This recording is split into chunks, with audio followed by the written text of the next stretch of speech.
Yo Juragan, masih bersama Om Jin. Kali ini Om Jin bersama seorang praktisi pariwisata yang Om Jin sudah kenal sejak lama ini. Jadi orang di sebelahnya Om Jin, Pak silakan memperkenalkan diri. Halo teman-teman, juragan-juragan pariwisata. Saya Nanang Martiono, saya salah satu praktisi pariwisata hotel di Bali. Dan saat ini saya adalah Director of Sales and Marketing di Bali Paragon Resort Hotel, Bali. Oke, mantap. Jadi Juragan, beliau ini adalah Pak Nanang yang saya kenal sudah lama dan memang salah satu sosok senior di dunia perhotelan. Nah, sebelum kita memperkenalkan lebih jauh tentang Bali Paragon Resort Hotel nih Pak Nanang, saya akan berikan sekilas mengenai Bali Paragon Resort Hotel. Seperti ini Juragan, yuk dilihat.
Oke Juragan, tadi kita sudah melihat sekilas tentang Bali Paragon Resort Hotel.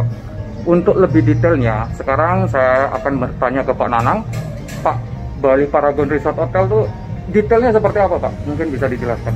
Oke, Bali Paragon Resort Hotel dari sisi lokasi cukup strategis karena hanya 20 menit dari bandara, hanya 20 menit ke Uluwatu, 5-10 menit ke Pantai Jimbaran, yang terkenal dengan banyak rumah makan seafood ya. Romantic dinnernya ya. Romantic dinner. Wah, oke. Dan juga kalau mau ke arah Nusa Dua, ke arah water sport itu hanya maksimum 10-15 menit saja. Berarti secara lokasi termasuk strategis banget Pak. Strategis, Pak. Sangat strategis. Ya. Gimana untuk hotelnya Pak? Ini klasifikasi bintang berapa dan jumlah kamarnya berapa Pak?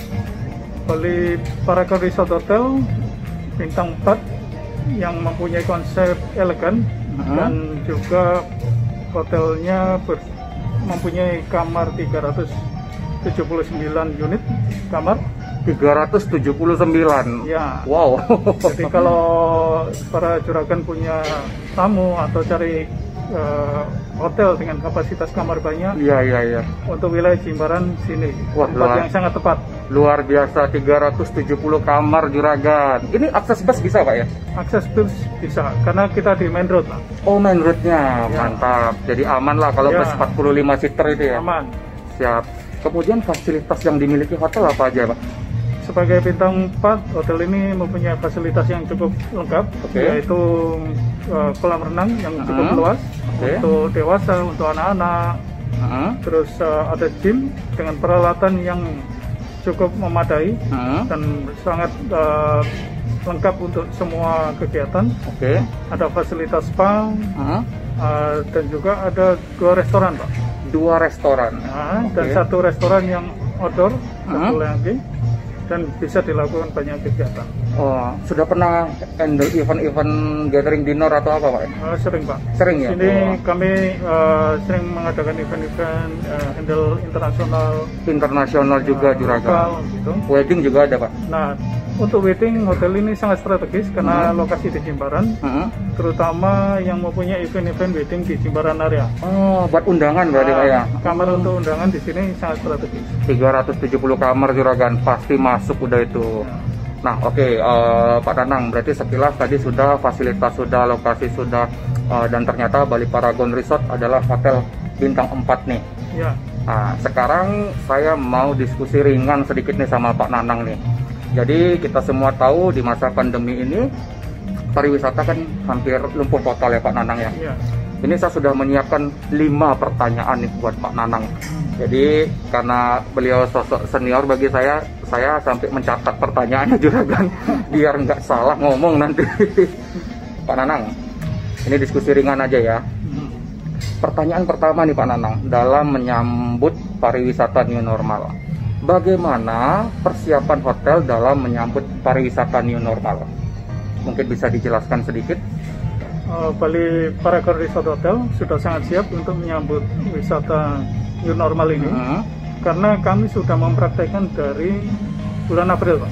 Bulan April? Ya, karena bulan April kami sudah ada tamu, sehingga dari sisi SOP, dari sisi peralatan, dari sisi cleanliness, healthy dan safety, semuanya sudah ready. Jadi tadi waktu Pak Ivan masuk ke hotel, bagaimana kesannya? Benar. Ketika ini pertama kali saya masuk ke hotel dalam masa pandemi loh Pak. Ya. Jadi ketika saya masuk memang di depan itu sudah ada tempat cuci tangan ya. Tempat cuci tangan, kemudian ada cek suhu tubuh. Cuman biasanya cek suhu tubuh kan itu pakai pistol gun ya, termogun ya. Ini dia pakai sebuah alat kayak studio foto gitu ya Pak ya. Jadi kita tinggal mendekatkan kepala kita ke alat itu, suhunya langsung nanti terdeteksi. Dan dari masuk ke lobby itu juga sudah ada distance-nya ya. Itu bagi saya sih udah siap banget sih bagi saya. Ada tambahan lagi Pak di luar itu? Dan di sini yang kita aplikasikan yaitu pemakaian teknologi, yaitu digitalisasi, terutama dengan pemakaian aplikasi. Jadi pada waktu tamu check-in sudah diperkenalkan dengan Genio. Genio adalah aplikasi yang memudahkan tamu berkomunikasi, Pak. Dengan via hotel. Jadi tidak ada sentuhan sama sekali nih Pak? Tidak ada. Semua di teknologi? Ya, di teknologi. Jadi mau pesan menu makanan itu dari aplikasi. Dari aplikasi. Ya, mau pesan laundry dari aplikasi juga. Jadi di kamar misalnya perlu membutuhkan sesuatu, komunikasi lewat aplikasi Genio. Genio namanya Pak ya? Ya. Itu milik hotel? Itu hotel. Kita yang launching sendiri. Wah, ini mantap juragan, sampai sudah menemukan aplikasi Pak ya. Di masa pandemi ini kita menemukan cara survive. Ini Bapak sudah menemukan aplikasi untuk menjalani protokoler new normal tanpa sentuhan. Wah, luar biasa. Ini memang luar biasa juragan. Ada tambahan lagi Pak? Satu lagi adalah di kamar. Buat teman-teman para juragan kalau kirim tamu ke sini atau siapapun yang menginap di sini, sisi healthy and cleanliness, kita sudah aplikasikan desinfektan di kamar.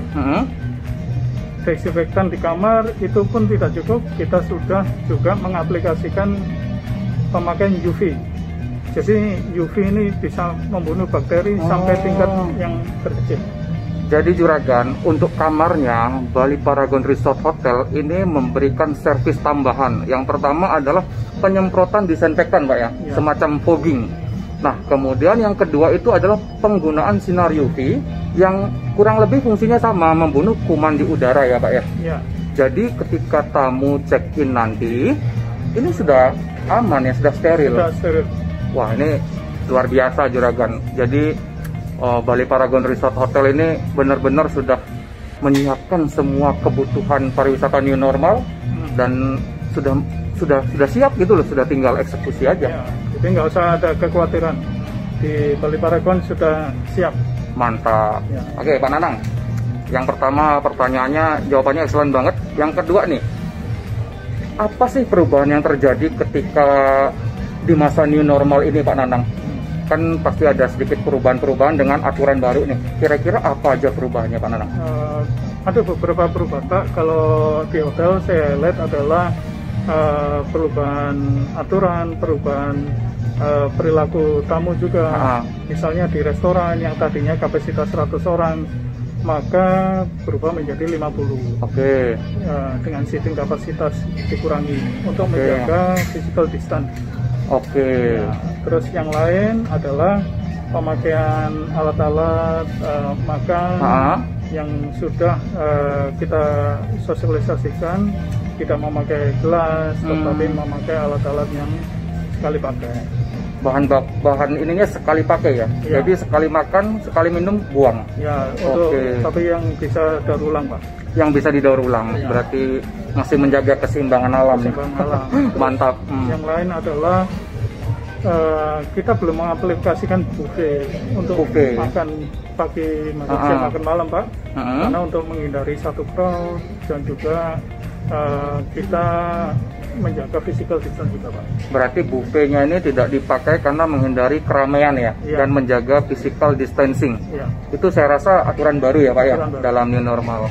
Oke, buffet sudah, peralatan makannya sudah, ada lagi, Pak? Sementara ini itu yang sudah kita jalani. Yang sudah dijalanin. Aturan yang cukup ketat, Pak. Siap. Itu saya juga sudah melihat sendiri dan memang luar biasa. Preparingnya, persiapannya luar biasa ini, Pak. Salut saya. Oke, pertanyaan kedua sudah dijawab dan sangat memuaskan. Sekarang kita pertanyaan ketiga nih, Pak. Apa sih market terbesar hotel selama ini sebelum pandemi ya, Pak ya? Kemudian apa sih kendala dalam menghandle market tersebut, Pak?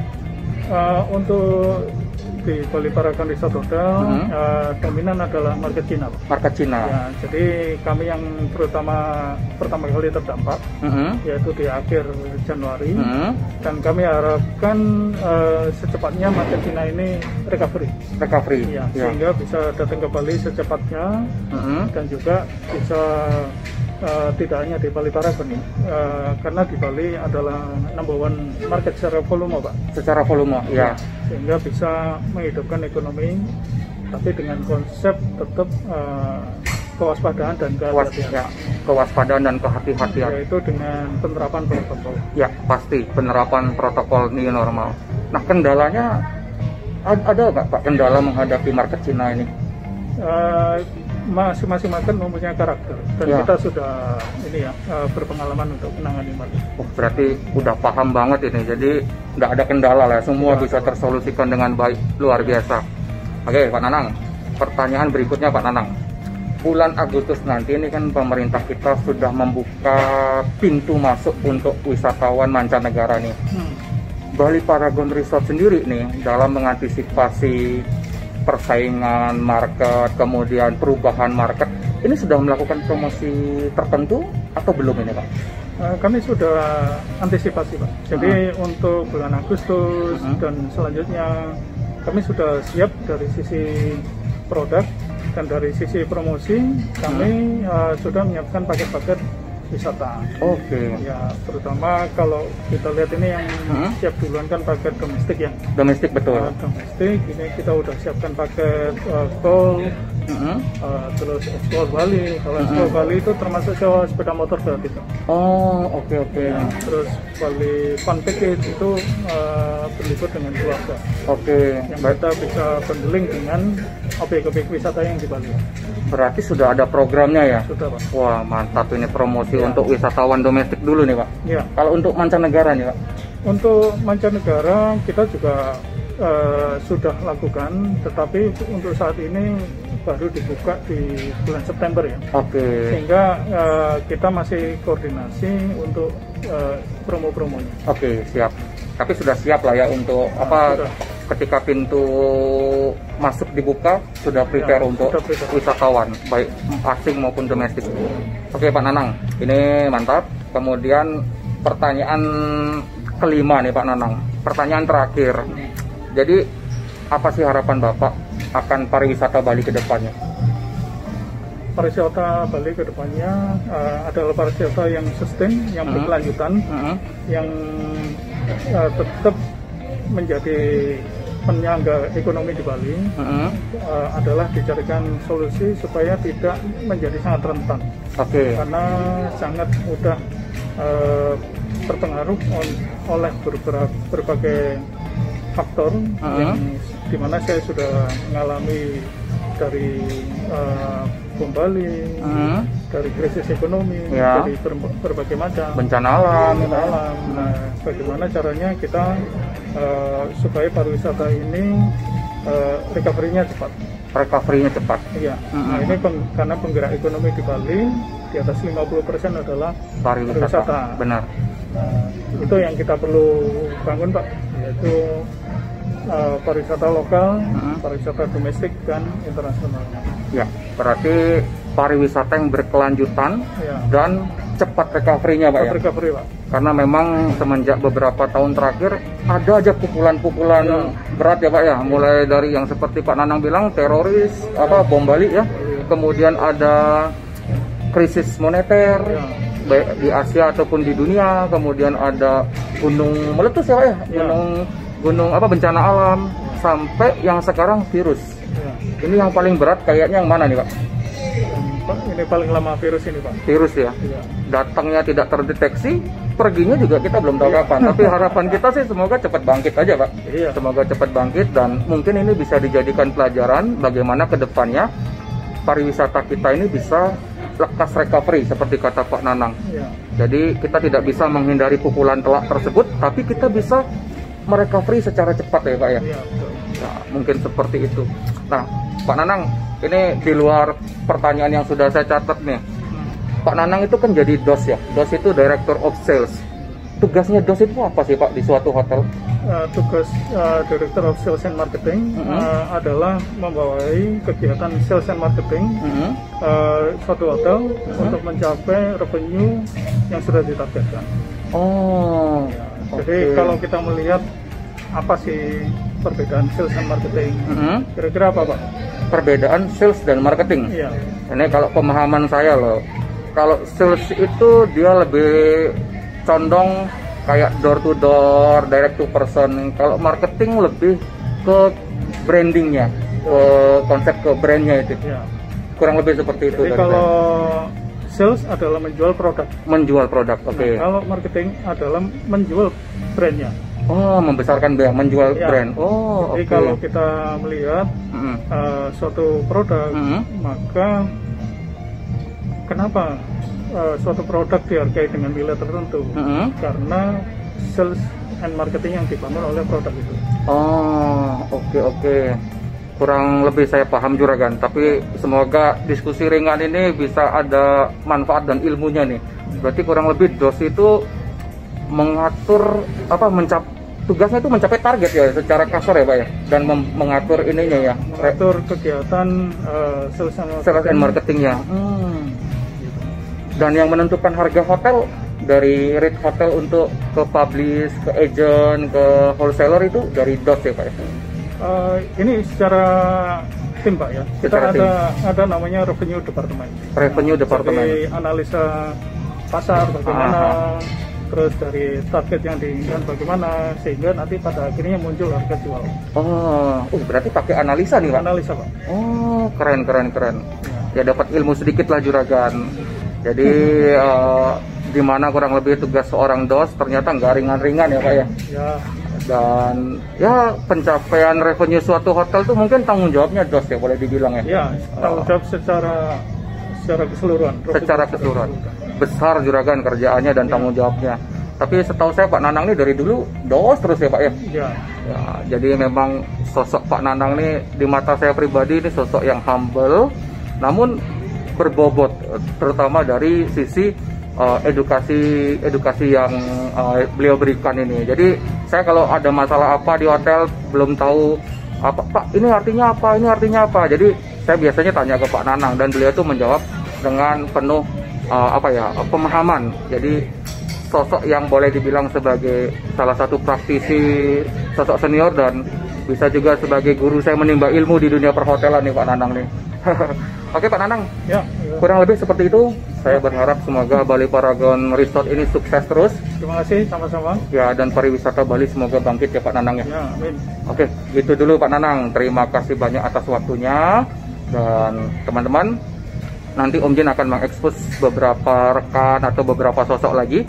Dan ditunggu aja, nanti kita akan meliput lagi. Salam kopi susu. Selamat siang, saya dengan Dionysius Christopher Mandra Susanto. Saya di sini sebagai housekeeping supervisor. Di sini saya ingin menjelaskan kegunaan dari UV ini dan juga cara penggunaannya.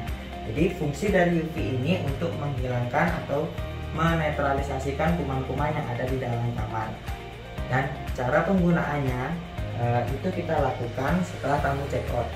Jadi setelah pembersihan kamar kita lakukan atau kita setup UV ini di dalam kamar. Dan kita mengatur atau menyetingnya dengan menggunakan remote. Jadi kita bisa tunggu di luar dan kita bisa menyetingnya atau mengaturnya dengan remote tersebut. Gitu. Terima kasih. Baik, sekarang saya akan menjelaskan apa mesin ini dan juga kegunaannya. Mesin ini adalah mesin Coolfox atau disinfektan. Jadi penggunaannya dilakukan ketika tamu sudah check out dan kamar sudah kosong. Jadi kita lakukan Coolfox ini atau penyemprotan disinfektan ini setelah tidak ada tamu di dalam kamar. Untuk kegunaannya adalah untuk mematikan atau menetralisasikan kuman-kuman yang ada di dalam kamar sebelum dipasangnya UV.